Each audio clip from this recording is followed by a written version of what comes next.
Hey, what's going on, y'all? This is your girl, Queen Aishah, and thank you so much for checking out another dope episode of I Know Dope People with Queen Aishah. I'm so excited. Y'all see I'm in my hip-hop gear, kind of, sort of, paying homage to 50 years of hip-hop. I was like almost 2 years old, okay? And my rap name was Shy. I had Shy D and I had Shy Rock, and I had read some of my raps some years ago when I was in like ninth grade, and I was like, you need work. So I put them books away. I was like, my name is Shy D and the place to be. I live in GKV. I'm from Brick City. Okay, y'all got the idea. Anyway, so we're going to celebrate 50 years of hip hop. We're going to talk about the awesome hip hop concert that took place at Yankee Stadium. But we got my girl Déja Perez, who does What's Poppin' Entertainment. So I don't really need to do it because I think I'd be kind of like disrespecting her. This is what she does. So Déja Perez, for you all that don't know, she is a Jersey girl like me. She's from like Belmar, Asbury Park, New Jersey. We met at Radio 1 in Washington, D.C. And as I stated, she does Entertainment Report, What's Poppin' on DC's #1 Urban One station in DC. She actually started in Philadelphia at 103 The Beat FM. She also showed me how she worked at Great Adventure. So that was my spot.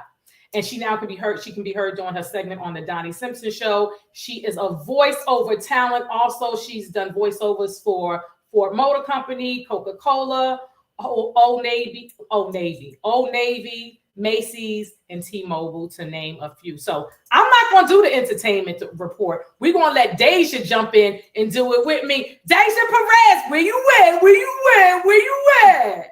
Hola. Hola, ¿cómo está usted? Muy bonito. Yes. Yo, thank you so much for coming on the show, y'all. This is my baby. Let me tell you something. I had to let Déja know that we do cuss because she cuss. And y'all may hear me use profanity more than normal, but if y'all know me in the real word, y'all know that's who the fuck she is. I just try to tame it. But Déja might help me bring it out today. So Déja, the 50 years of hip hop, it went down Friday. It went down Friday. It was an epic day. I cannot believe, there were concerts in New York. There were so many epic moments, of course, Run DMC, the whole nine. Nas had Lauryn Hill, and it was so dope because, of course, he brought her out to do If I Rule the World, because that was their joint, right? But then she was like, if you don't mind, give me a second, right? Okay. And she was rocking this pink frilly, I don't know, she looked good. I know that that's not the best representation of this photo, but Lauryn Hill killed it, right? And she had these crazy platform heels on that she was strutting up and down that stage with. She did a whole medley. It was probably 7 to 8 minutes in Nas's set of her hits, Fuji's hits. It was a vibe. Aisha, baby. Let me say, so some of my people went, and this is what they told me. They was like, the concert was off the hook. They were like, Run DMC killed it. Period. They look good. They sound good. She was like, Reverend Run was cussing his ass off. She said, I don't even know if he's still a reverend because he was cussing and he didn't have his collar. They said, Dougie Fresh killed it. Common, Lil Wayne, T.I. and Snoop rocked it. Too much goodness. Right, and they said Fat Joe. They said everybody loved Fat Joe, but they said that he had a track going, so they wasn't really happy about that. And then Lil' Kim did a lot of crowd participation, and I guess they figured that they paid for their money. They ain't pay to see the crowd and hear the crowd. They wanted to hear her.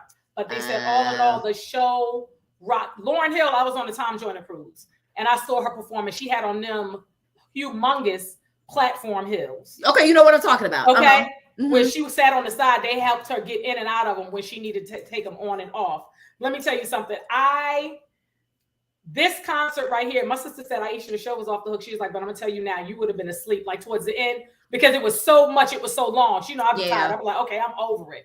Baby.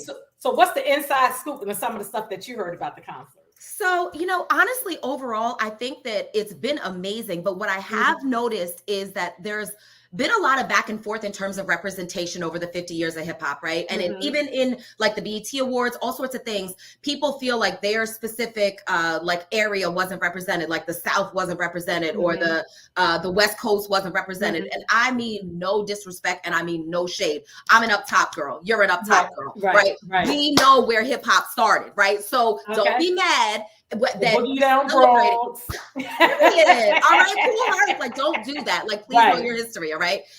So that being said, I think there were a lot of people that are like, oh, you should have had more. Woo, woo, woo. When we talk about how epic the 50 years of hip hop has been, and then you talk about all the things that have like spiraled as a result of it, right? Or branched as a result of it. You've got the Dirty South, you know, they had their run. You've got, what is it? The Chopped and Screwed in H-Town. You've got, you know, the West Coast. You've got this. There's so much. So many branches. All came from hip hop, like, and to grow up listening. And you and I both, we grew up listening to New York radio, which is the, you know, the everything. Radio, baby. Radio, period. You know, and it's funny because I remember listening to Angie Martinez when she was in the beginning, like when she used to do overnights. I remember used to come on after Balthazar 100 years ago, right? And so, but this is what we grew up listening to. And so I think sometimes you and me, like people like us, we take it for granted because there's so much stuff that we were just used to from being up top, right? Like there's certain stuff that didn't necessarily make it to all the different places. And now people can't even understand that because this world we live in with the internet and social media, and all this information so accessible. Baby, back in the day, you had to wait for the song you wanted to hear, record that bitch, hope that the DJ person on the radio wasn't talking all over it. Like commercials, I just text somebody that you had to get it right. Baby. We couldn't edit the way they do now. So you had to hit it, you had the play and the pause, you had to take the pause off to get it right, just hit the pause again. What? I remember being in the room, like sitting, me and my sister sharing the room, and I would be at the radio. I remember when they announced Scott LaRock, may he rest in peace, when he got murdered. Like all of that is like yesterday. Right. You understand? Super random. But speaking of Run DMC, so DMC came to DC a couple years ago. I can't remember what for. He was at a show somewhere. And I had this shirt. He came to the station for something. And I was like, yo, when I was in college, I worked for this record pool and all three of y'all came through.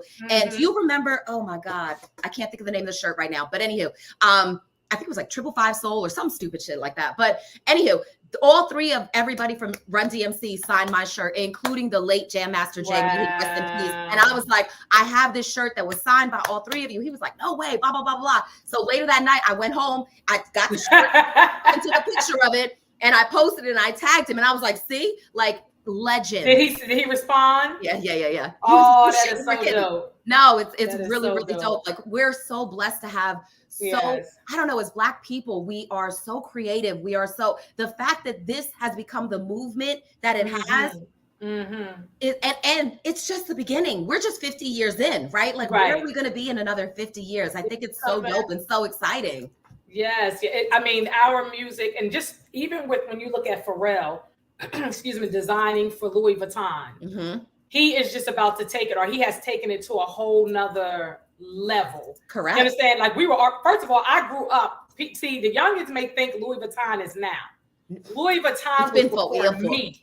You understand what I'm saying? Like, that was like the thing, classic. Like, when I look at like the designers, like Gucci is there, but Louis Vuitton is what I grew up looking at, the handbags and stuff. That's what that's what they carry. You see my bamboo?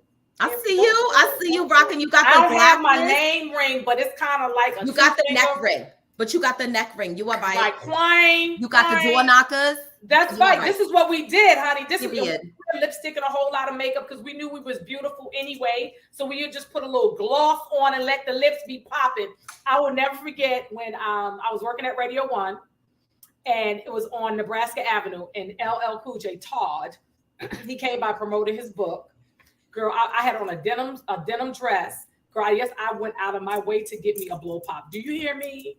I had my hair and I put a lollipop in my, you couldn't tell. I was so excited. Around the way, girl, much? Okay, to meet him. I was so excited to meet Todd. He was so, I still have his book. He autographed it for me and everything. And I have the picture. Of course, I couldn't find, I have so many pictures. I'm sure. Pictures. And then Queen Latifah. Oh my gosh. So Jersey girl. Okay, Jersey, Newark. I call myself Queen because she called herself Queen. This is even before I got into entertainment. I was today's years old, Queenie. Are you serious? Let me explain. Yes, let me explain. I was in high, and I was like, okay, she said she a queen, so I'm a queen too. Before a comedian, before any of that, I call myself Queen Aishah. Wow. So when I met her, what was so dope was when I met her, what's the movie her and Common did, Just Right? I think so. So I actually, just so I could get the opportunity to meet her, I actually went to be an extra. This was like 2008 or something. They were doing it at whatever the basketball stadium is in Jersey. Uh-huh. And I went there and I went to Shakim. I happened to see Shakim. And I started telling him I love Queen. I said, all this stuff. Queen came out and she kept saying, I know you. I know you. When I tell you, she gave me so much love. First of all, Shakim found me in the bleachers, okay? Oh, shit. It's 2 times in life where I thought I was going to fall coming down the bleachers. And that was to meet Queen Latifah. And when I was at the Oprah Winfrey Show in 2004, when they let me come up on stage and perform before the show started. But that's a whole other time. I wish I could get that footage. Yes, bless. So, I mean, she gave me so much love. Do you know I still have the shirt? I'm not mad at that. Like, she's on my bucket list of people I want to meet. She is so dope. She is so dope. Her dad was so cool because when I told her dad, they know family. The families know each other. Mm-hmm. You know what I'm saying? It's Newark, so it's small. So yes, so I never met Rakim, but he has always been my boyfriend. In your head. In my head, we go together. Not together. Together. Mm-hmm. Together. Yes. So now I know that you've heard about, okay, let's talk about this men's health magazine. Ooh, child, Jesus Christ, they say, Mama say, Mama Samu. I wonder, I would like Method Man, no disrespect to his wife. Could he bench press? Bench press is the word. I can't.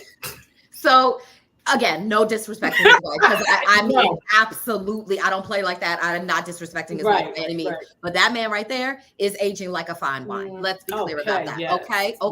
Yes. But also, speaking of which, Busta Rhymes, he recently, his weight fluctuates. And let me be clear, I'm a big girl. I don't make weight jokes. I don't think it's funny. Okay. Right. So, but Busta's weight tends to fluctuate, right? And he recently said that because he was this latest episode was because he was getting busy with a woman and he damn near had an asthma attack. It was like, I got to get this weight off. Like, he didn't say he had an asthma attack. Go ahead, girl. You got him hyperventilating. Right, that part. Okay, Busta, thank you for sharing. Now, Curtis.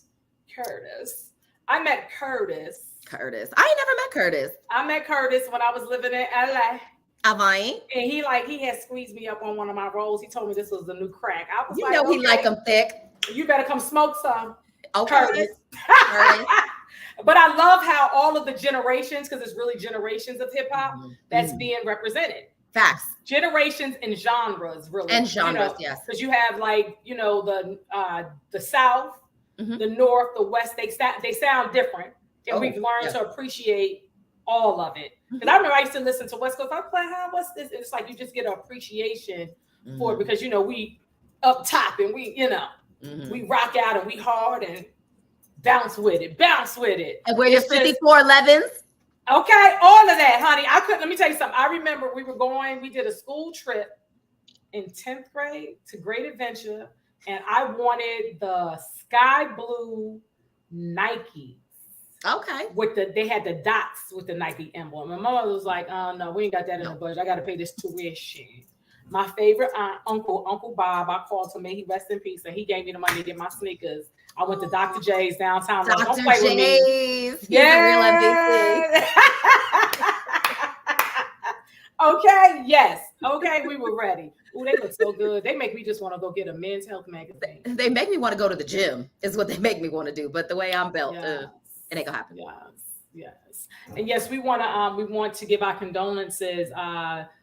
Clarence Avant, he is known as the Black Godfather, a music executive. He worked with Motown and so many record labels. He passed away a few days ago at the age of 92. A great life lived. He was super instrumental in a lot of things. And sadly, this was really just shy of 2 years from his wife being murdered in a home invasion. So it's a lot of tragedy for that family. A lot. Yes. At 92, that's a life well lived, but he lived like 2 years, like you said, 2 years shy, almost 2 years shy of his wife passing, which sometimes you think that people would have, he would have left sooner. You know what I'm saying? Because of the heartbreak and stuff. But 2 years, I guess he figured almost 2 years is enough. So we send our condolences to the families, to his family and loved ones. Of course. And then rapper Magoo, he rapped with Timberland. And Missy, Yeah, passed away 50 years old. Which is so young. So there aren't any details yet about what caused it or if he had been suffering with anything. But Missy, all the rappers and everything came out with their posts about him and stuff. But Missy actually said he's the one that named her misdemeanor. He said that she was I forget the verbiage that she used, but it was something basically like, you're such a problem. Like, you're such a problem. You need to be called a misdemeanor. It's something like that. But it was really a dope story. Yeah. Wow. Missy is so dope. Like, I look forward to her energy. You could just feel through her everything. Through her social media, all of that. Like, she gives nice reads, but she keep it clean, classy, but she said what she said. And keep it moving. Yeah, I like Missy. But our condolences to Magoo, its family. Yes, ma'am. So we're going to talk about, we do a inspiration affirmation feed. It's like you getting fed. And I don't know if you've checked out Coach Prime on the Amazon original documentary with Deion Sanders as the coach of the Jackson. Let me tell you something, Jackson State University. Here's the thing. HBCU. HBCU. They got that swag. Okay, let me tell you, I think it's 4 episodes. And the other night, I don't do a lot of television because I'm still traumatized from the core of the pandemic and all of that stuff. So I'll be watching real do I want to watch this? I was like, so I'd rather really go into streaming than real television, right? Unless I'm doing it purposeful. So I was like, Deion, let me check this out. Because sometimes, Deion was like, rah! Oh, yeah. And now he's like, must be the money. Let me explain something to you. He is so powerful. His team, when I tell you that, this, when you talk about bossing, his team, they trust his leadership. They speak the same, they walk the same, they move the same. And the way they poured into them young men, he was like, this ain't about football. This is about community, family, all of this stuff. So he shared so many dope quotes and just gems that he dropped. I was like, wait a minute, I need this for the show. So this is one that he shared. He said, don't allow work to affect home, and don't allow home to affect work. Where your feet are, you need to be present there. Ooh. Meaning be in the moment, right where you are right now. Be present, be there. 100%. Yeah, I was like, yo, this right here is powerful. That's Deion Sanders. Okay. I'm telling y'all, if y'all have not watched this documentary, I think it's 4 episodes. It's powerful. And I think that anyone that has an athletic child, they should check it out. They should have their child. See, my mother used to have us watch stuff and do a book report. So I'm just I hate those days. Girl, my mother had us. She left us in a movie theater in Evergreen Shopping Center in West Orange, New Jersey, to watch Gandhi. I swear. And she left you in the damn oranges. Damn. Let me tell you something. The movie must have been 4 hours to me at age 16, 15. Let me explain something to you. Me and my sisters, I don't even think she fed us. I think she told us. I think she said we had to stay for the movie, and then she was going to get us some ice cream from Sweeney's. That's what I think Geraldine said. But let me explain something to you. We had to do book reports, okay? We had to do book reports. So really, I would tell you all to have your children watch Deion Sanders. I'm gonna start watching some of Kobe Bryant. May he rest in peace, because he was just His so book powerful. is really good. And just how he trained the mind. The mind is really like powerful, and you have to get your mind right. Control your mind, don't let your mind control you. So yes, I wanted to share that inspiration affirmation feed from Dr. Amazing Deion Sanders. Dr. Prime. Okay, Dr. Prime. Okay, Prime Dr. Prime. Shit. Okay, Deion. Honey, he kicked one boy off the team. He said we can't have cancer. Y'all gotta go watch. He said we can't have cancer. Cut the cancer out. He had you boys go. I'm telling you, I was like, okay, Deion. So yes. So I wanted to share that with you. So Déja Perez, let's talk about Déja Perez. Let's talk. How did you get into radio? So it's funny. Like I said, I grew up listening to New York radio. I never once thought about being on the radio, and never even whatever. And then I went to college and I got my degree in criminal justice, nothing radio. And then I moved to Maryland for a raggedy ass ex. What you want to Maryland for, Déja? A raggedy ass ex. Okay. That's what I said. You heard me. Now let's go back. What school did you go to? I went to Temple University. That's right, Temple. That's right. But she ain't go far from home. No, but I was far. First of all, I was in another state because I was in the Ill-Delph. Second, so the one thing about Jersey girls, they don't pump gas. Okay, it's a real thing. So when it's cold outside, I can crack my window and be like, "Excuse me, can you fill it regular? Thanks." Rolls window up. When I got to Philly, I was like, "Where's the guy? Like, where's the guy? Where's the person that's gonna pump my gas?" And they're like, "Bitch." I had a whole Hillary Banks moment, but whatever. So DC is a whole different. We was like, "What happened? Y'all do this for real?" Like, I sat in my car the first time. I was like, this service sucks. How long they gonna take? Damn, where's the people at? No, it's a real thing.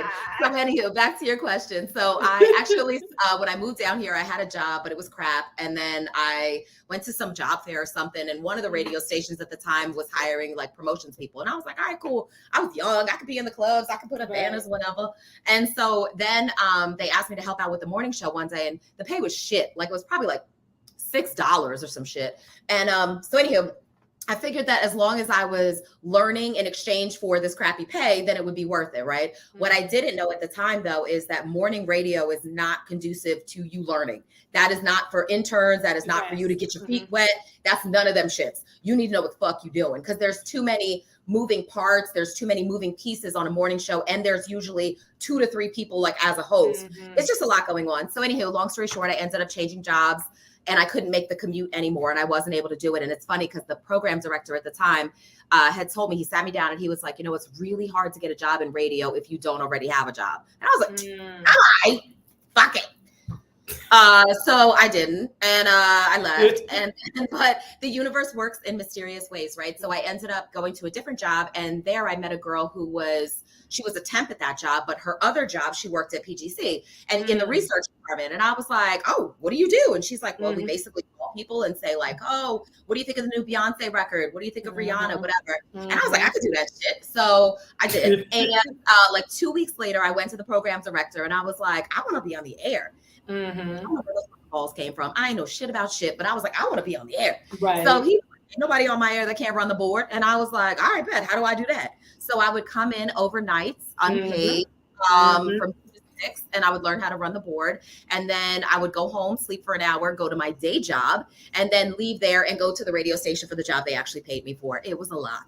But I know what the fuck I'm doing, so that's all that matters. So a couple months later, I then became a board op. And what happens at Radio Queenie is that people get their opportunity because shit happens, meaning like somebody called out, they have nobody else available, and that's exactly what happened. And so it's funny because they called me one day, they were like, you need to be on tonight.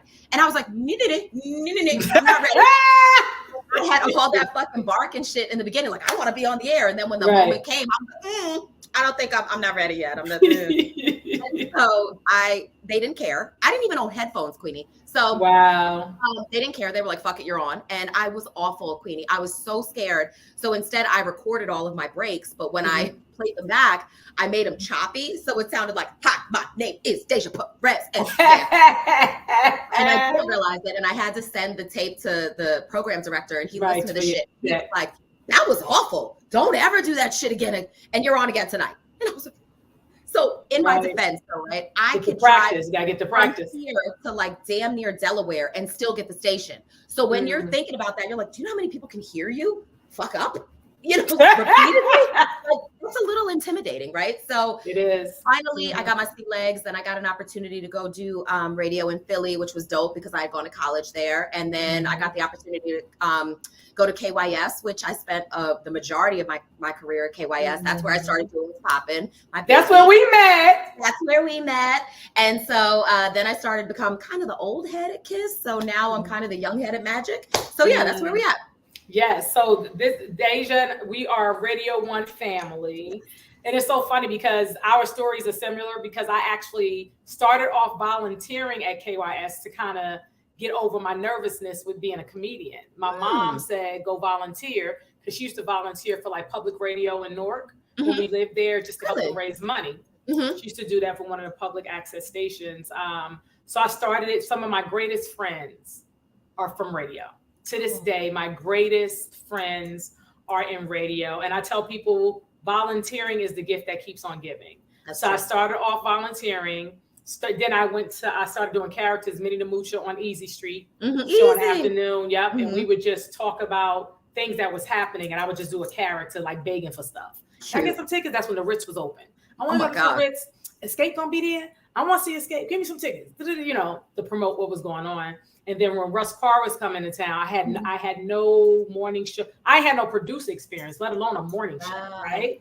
And Easy told Russ about me. Russ started training me by phone to do entertainment. And I was so nervous. He was still living in Texas, in Dallas. I was so nervous. Like you said, you're intimidated. So I have Russ Parr. Then Jeannie Jones was on with him. And Joe Claire. And then Olivia Fox. So I'm like, all of these like heavy hitters. Greats. And I'm like, but he trusted me, right? So I would do that. And then I left the station full time. Then when Olivia would go on vacation, I started filling in for her. And they would say, when I tell you, I learned so much in radio, and just the greatest friends like Lisa would come on after us. And that is my girl to this day.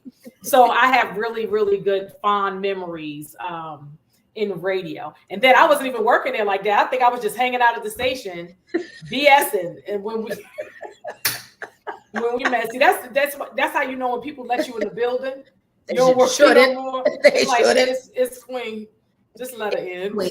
You used to come to the studio window and be like, well, remember back when we were in Lanham too, because we were on the first floor and they had that window in the back and you would just knock on the shit. Yeah, it's awful. Yes, honey. Those were the days. So how did you come up with getting into entertainment doing entertainment reports?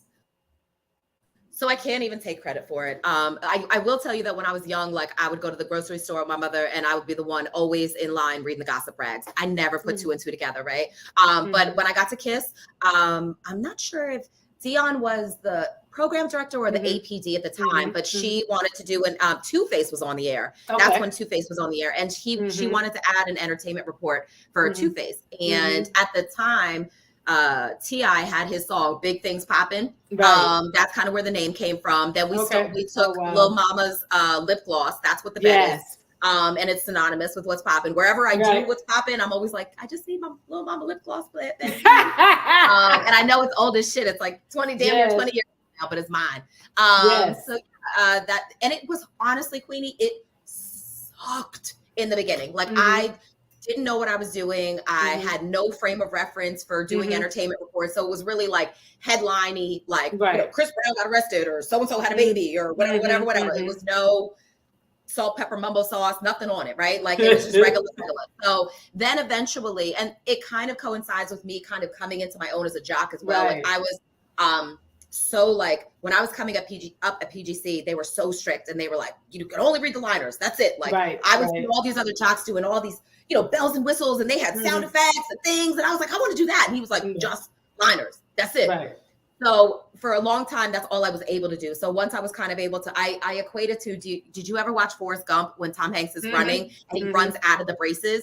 That's what it was like. I finally got my stride, right? And so as I got more comfortable being a jock on the air, then I got more comfortable with what's popping. And I just realized that it was more so me like having a conversation with you, right? Like it's just me talking to my girlfriend, like, girl, did you hear what someone did? Right. Like, and that's now it's so funny. I love what's popping so much. It makes no sense, right? I have had multiple surgeries on my wrist and stuff, and I've come out of anesthesia, done what's popping, then gone home to recover. Like I try my hardest not to miss it's my passion, right? And I accept that.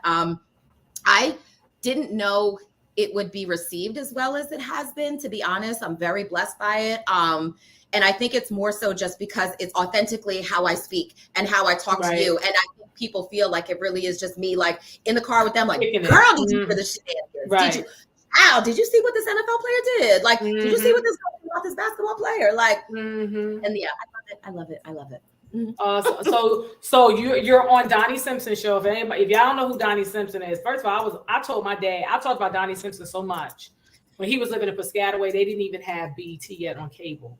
Wow. That was in the 80s. Wow. When they were able to get cable and BET, he said he had to get the package with BET because I talked about Donnie Simpson so much because he was on PGC at that time. I was new to DC and I knew him from BET. So Video Soul. Shit, I can look at him and watch him too. Period. So when I first met Donnie, I definitely was like, my mom used to have such a crush on you. Like, it's in my eyes. But here's the thing about Donnie, like he is the sweetest soul. Like he is such a legend in this game and he's been in it forever. And he's been inducted into the Hall of Fame. Like he is 100% that guy, but he's so humble. He's like who you hear on the radio is really who he is. And I'm so blessed and honored. And it's funny because you know how hindsight is 20/20, right? So when there was a period of time where I was doing What's Poppin' on a morning show and they kept trying to like freak it a little bit. Like, so for those that don't know, What's Poppin', the premise of it is an entertainment report, but it's like, I'm gonna give you a lot of information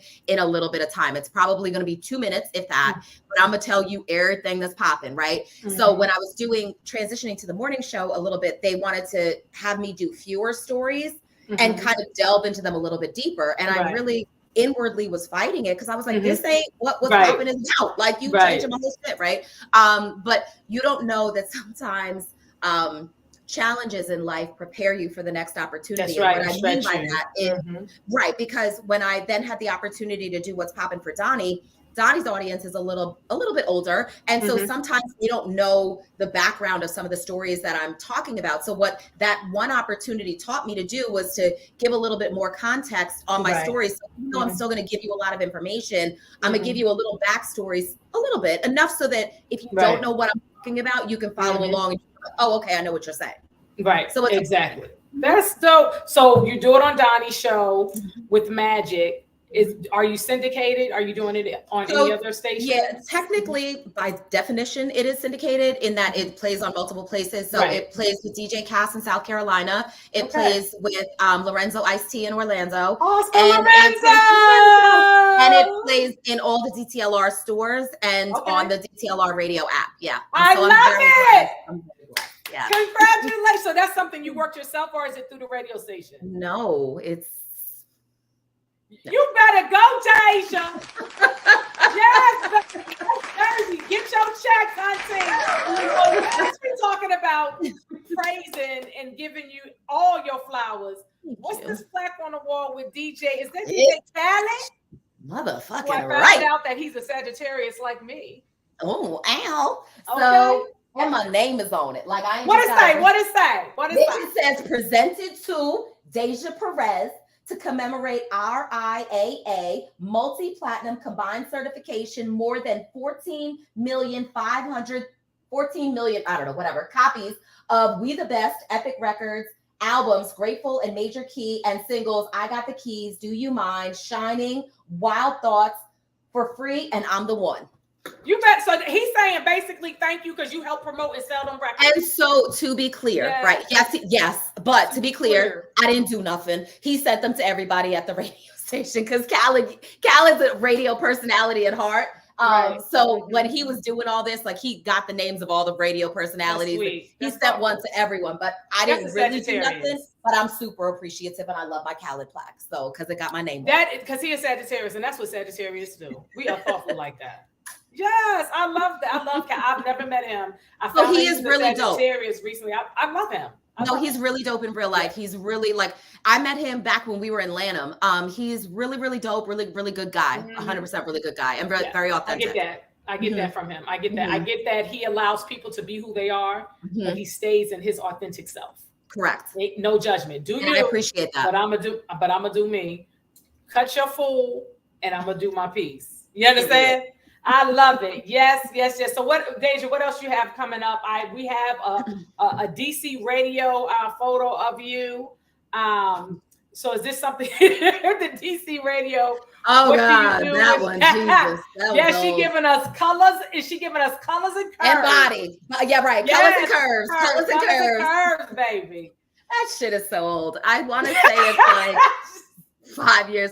So that was the inauguration of like when the DC radio opens and Hips and Hugh. Yes, producer Hips and Hugh. That's cute. Yes. So that was the inauguration when they opened the DC radio, which was something of like the Office of Cable Television or something like that. It's like a government funded DC thing. It was really dope. They have amazing studios down there. They do TV, they do radio stuff. They do all sorts of amazing things down there. And I'd love to do more stuff with them. But you know what? I think that this is part of DC TV. Is it in Northeast? I think it is. I think it's where the OBT was. Yes, I've done stuff with them. Yes, and they used to bring, before I moved away, they used to do concerts, all types of shows there. Yeah. Yes. Okay, go ahead, Déja. I am so proud of you. Yes, honey, get all your checks. So what else can we expect from Déja? So where do you see what's popping in like 2 years? What would you like to see happen with what's popping? You want to be on more more syndication. I know we want more checks, whether it's on more syndication or not. Right. I would love for what's popping to be heard all over the place. I would love for that type of situation, or maybe like transition to make it into like a TV piece or something like that. I always kind of shied away from TV for the longest. I've been in this place, Queenie, we'll circle back to it, but I've been in this place of trying to accept myself. But speaking of coming up, one of my girlfriends hit me a couple months ago, like back in March, was like, hey, someone's filming a movie in DC or whatever, and they need a radio personality. And I was like, okay, well, that's my fucking lane. We can do that.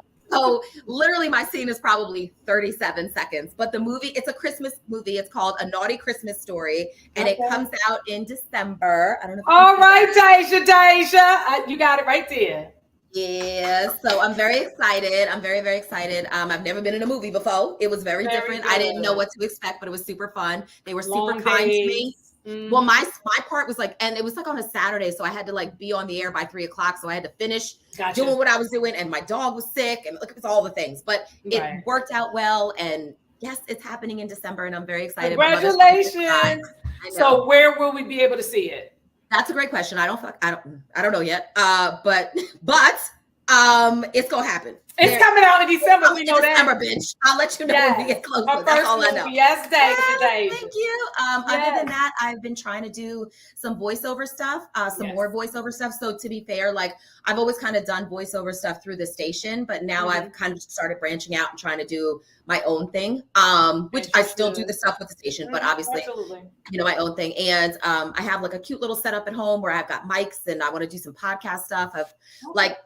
I think that there's so much going on in this digital content, and there's so much information to be had out here that I think it's my purpose to provide good content and authentic content and accurate content, because that's the one thing that is very important to me. As when I do what's popping, a lot of times people, and this is no shade, but when people have blogs or whatever, they don't ever follow up, right? So if I told you yesterday that this is what the story was, because that's what the information was that I had, if it changes tomorrow, I'm gonna tell you like, hey, listen, yesterday I said this, but now it's X, Y, and Z. Because I think that people get so caught up in the now, and they don't recognize like what you put out there matters, right? And you have to be responsible and truthful. Absolutely. These are real lives that we're talking about. Like, I know I joke and it's entertainment and things like that, but these are real people. They have parents, they have kids, they have siblings. Like this is their real life I'm talking about. So I'm not going to just put nonsense out for clickbait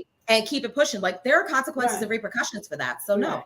And then sometimes if we got something to say about it, we just going to say it amongst ourselves and not be on it. in public. I mean, I'm gonna say it in public because if I said it, I meant it. But I mean, it's not that way. But to be just, you know, we're gonna have our side talk.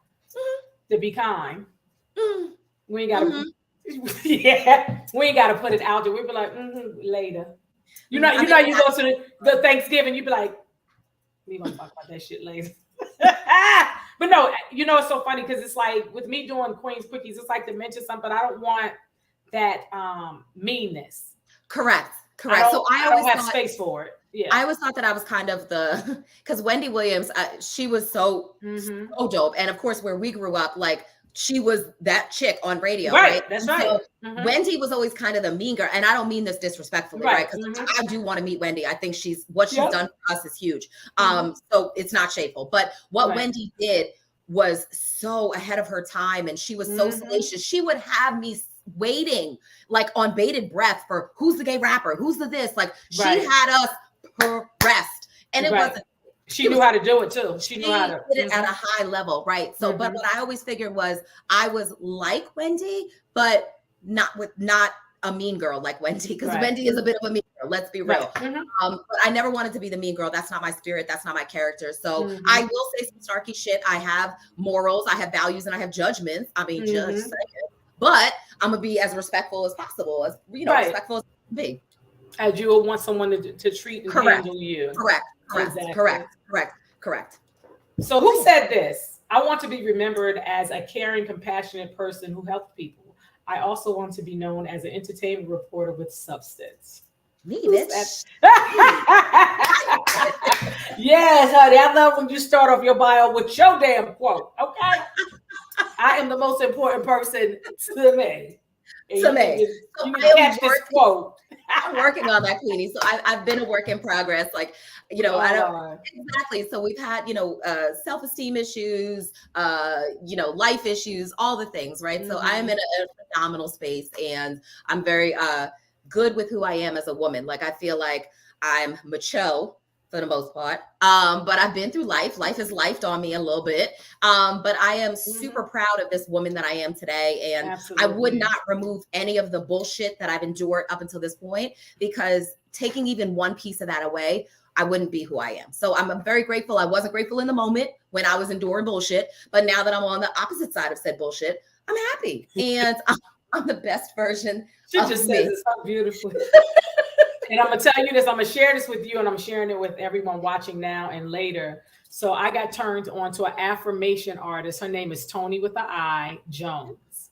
Tony has so many dope songs. That's really the music that I listen to, right?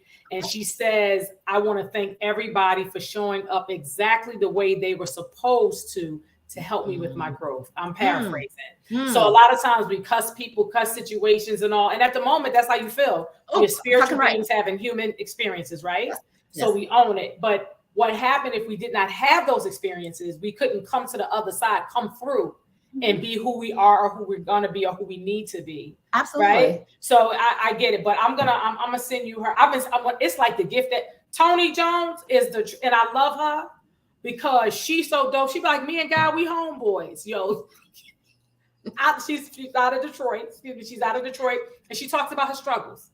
Okay. In her music and all of her issues and stuff like that. You can go look at interviews of her on YouTube. She is the dopest. Okay. She is really, really dope. I'm going to send that to you. So that's the music I listen to. And I love my hip hop and all that. But sometimes the music and the lyric, not the beat as much as the lyric, the vibration is so low. When you listen to some of the stuff, I'm like, so that's all you got. Because really think about it, when we were growing up, like hip hop, they had things to say. Yeah. You understand? Like we came up in the 80s. They had to get creative with it because censorship was so much longer and so much more enforced than it is now. So they definitely had to get creative with their wordplay and things like that. Like the stuff that you play today, like they damn near say the word. You might as well just say it. I listen to the radio and I stop and I'm like, did I just hear the B word? Did I just hear the N? Oh no, like I'm really shocked. Yeah. I mean, there was a time where you wouldn't even be able to say hell or damn. And I mean, that's the least of your problems. Now they play damn in regular commercials. It's so funny because we're talking about radio and we mentioned Donnie Simpson. And I want to say, I heard him say this years ago, like in DC, I think HUR is the only union station, Yeah, or at least urban or the urban, they're the urban union station. Mm-hmm. But back in the day, you had to actually be in the union to be on radio. Yeah, I believe that. Right. So I think Donnie Simpson is probably in his generation, maybe the only person on air in DC that is AFTRA.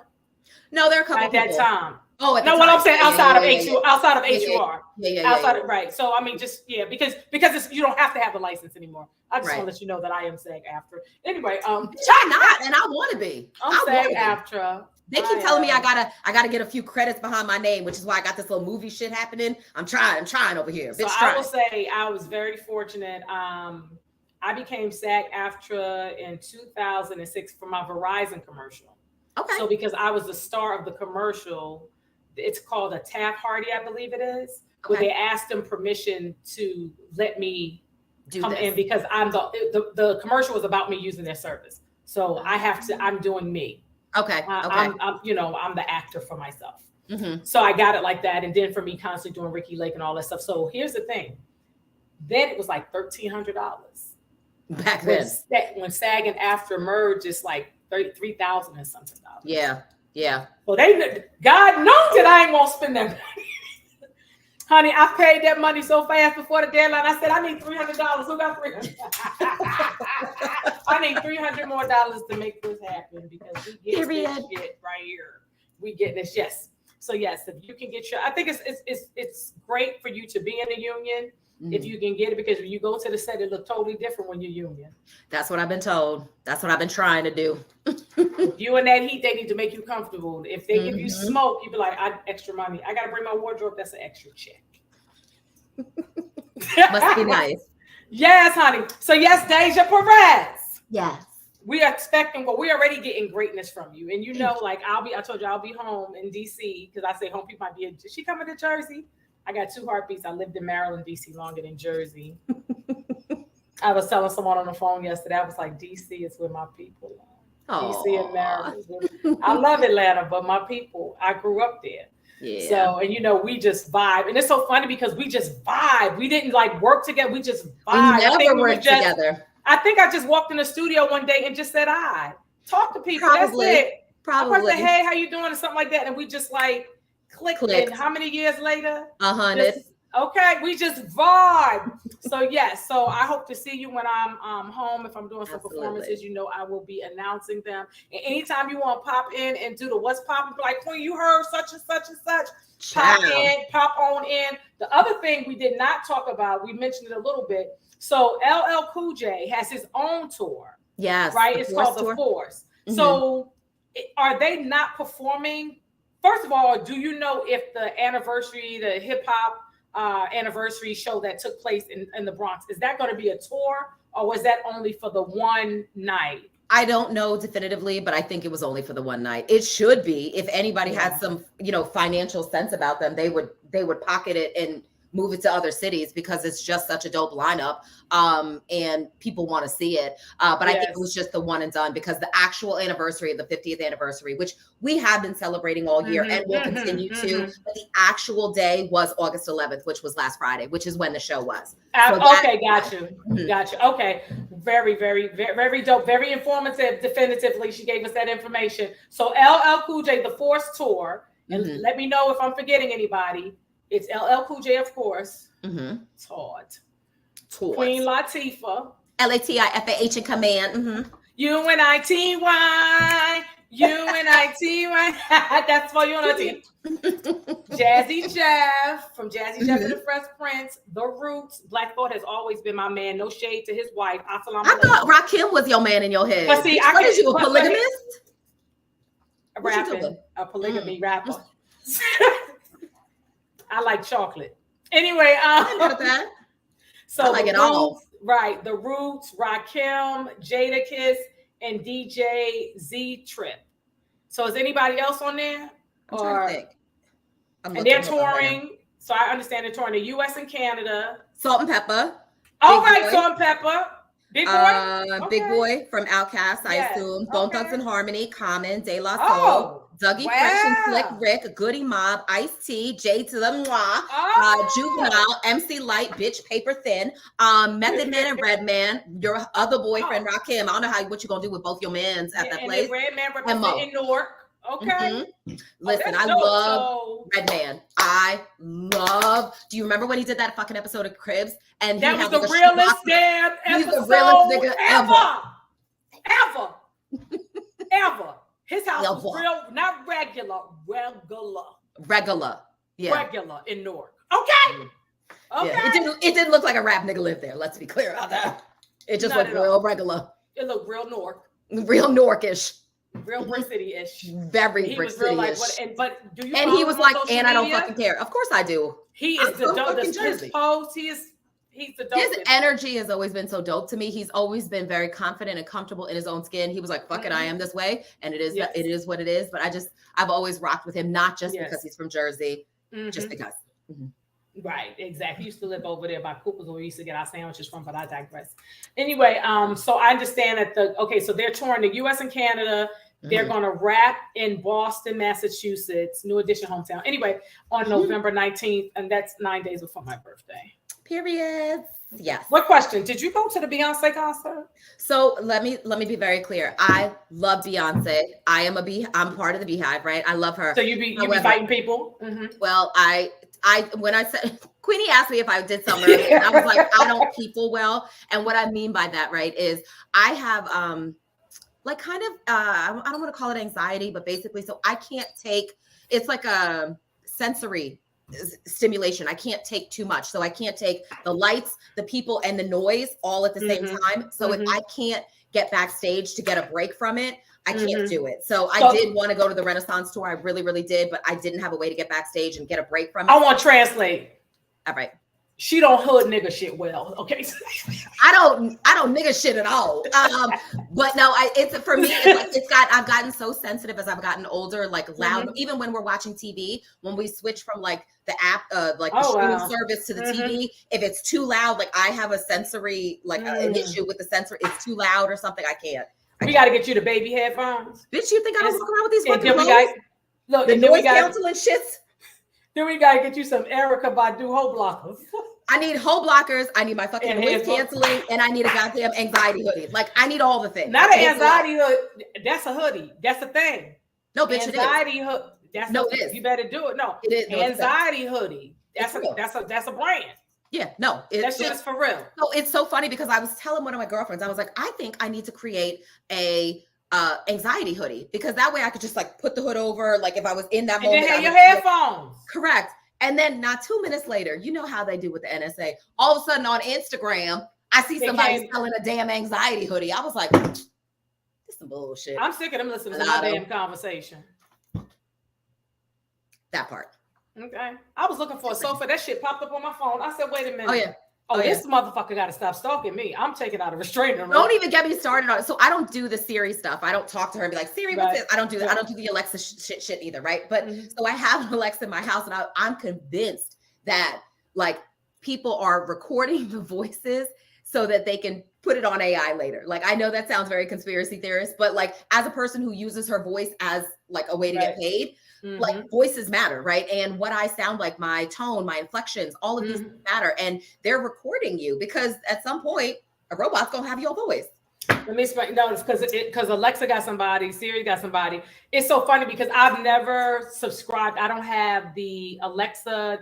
I don't have any of that in my house. Now, my girlfriend got a really cute clock, and she was in it. She was like, Alexa, play da da da da. And I was like, this. I was like, well, do you program in it? Look at me. Do you got a playlist in it? She was like, no, Aisha, I just played. I cannot stand you. But I'm really concerned about like you listening to me. You know what I'm saying? My concern though, and all bullshit aside, right? My concern is I feel like you're listening. The reason why I don't mess with it is I feel like you're listening even when you're not spoken to, right? I know you're supposed to say like, hey, Alexa, or hey, Siri, and it's supposed to start listening. But I feel like I've been having random conversations, right? And all of a sudden you'll be like, the capital of such and such, bitch, ain't nobody asked you, and nobody asked you. Like, what is you doing? Like that girl in 4th, 5th grade that know all the answers, bitch, put your hands down. It's somebody else's turn. Right. Ain't nobody asked you shit. Right. Yeah. So I'm apprehensive about it. Yeah, I'm apprehensive. I haven't fully brought into the Alexa in my house listening to me. Tell my, oh, you snore loud. Oh, you pass gas in your sleep. Bitch, you don't need to be telling my business, even to me. Or whilst you're engaging in sexual things. All that. I ain't want to go there yet. All things. I mean, shit, we real. Fuck it. Yeah, exactly. But I'm like, okay, so I haven't really, I don't know about that. But I mean, if somebody want to give me, that's different. Alexa with some bamboo earrings and a name chain and all that, I'm open to it. I am open. Wide open. I love that for you, Queenie. Okay? Well, baby, I know you get up early. And thank you for your yes, and thank you for staying up for me. I love you, Queenie. I love you. I miss you so much. I can't wait for you to come home. I know. We're gonna have to kick it. I'll be there Wednesday night and Thursday and Friday. Saturday is my mom's 80th birthday party, so that's gonna be an all day. Remind me, and maybe I'll stop by when I leave the state, or maybe I'll go to work early and I'll stop by on my way to the station. So basically, you just told me. I told you that we over the limit. So basically, you said you want to sneak in. You want to get sneaking. First of all, watch your fucking tone, Queenie. First of all. Second of all, I said I was going to slide through to say hi to you and your mama on my way to work. On my way to work. Because you down the street. Because you down the street. I'm fucking 3 blocks away. So that makes any sense, right? Like, why wouldn't I? You're like, Mama Jerry, I was just in the area and I just want to say. I just want to You got special places for people from Jersey, right? Period. But yes, so I will be there. We are going to have a really, really good time, and I hope to see you. I'm going to probably make my flight for Sunday evening because I know y'all be crying when I be leaving. I was going to ask you some other questions. I'm going to ask you off the air because they're going to really hear you cut up. Oh, okay. I mean, Deja, you dating? Watch this. Deja, you dating? No. Okay, that was. I got a situation. I got a situationship. I think that's your talking. Bitch, is you? I mean, you want to ask a bitch, is you dating? I got a situationship. I ain't got no situationships because some of the situationships, I just be like, what situation is this that I ain't signed up for? So I'm also what you don't know, what everybody don't know about me. I'm fiercely private about my private life. There we go, and that's why I'm messing with you. I know. I don't fuck to give. I'm an open book. I don't care. But yeah, I don't care. Yeah. What else you want to ask me, Queenie? What you got? That's it. Because we ain't gonna have you putting your business out here, but we gonna talk. When we come off from live, we gonna talk in the back room round. Right. Thank you, sweetie. I love and appreciate you. And I will see you soon. Stay online because we're gonna talk some more about people that we ain't gonna say up here. Peace, baby. Thank you so much for watching another dope episode of I Know Dope People with Queen Aishah, and give it up one more again for my girl Déja Perez, the creator of What's Poppin' Entertainment. Report with care. She thinks about people sometimes. But check us out next week. We're gonna have my girl Hope Flood. She is a comedian, also the creator of the Comics Rock Convention, which is celebrating 10 years. So if you're going to Los Angeles, you can check that out. I think we have her flyer. Also, I will be at my boy Griff's Comedy Club. That's Hope Flood. She'll be here next week. And I'll be at Griff's Comedy Club September 14th, 15th, and 16th in Douglasville, Georgia. So if you're in the area, come through, bro, and get your tickets now. It is griffcomedyclub.com. You see the information on the flyer. Peace and power. Thank you. Queen Aishah everywhere. QUEENAISHAH. Like, subscribe, and share. Peace.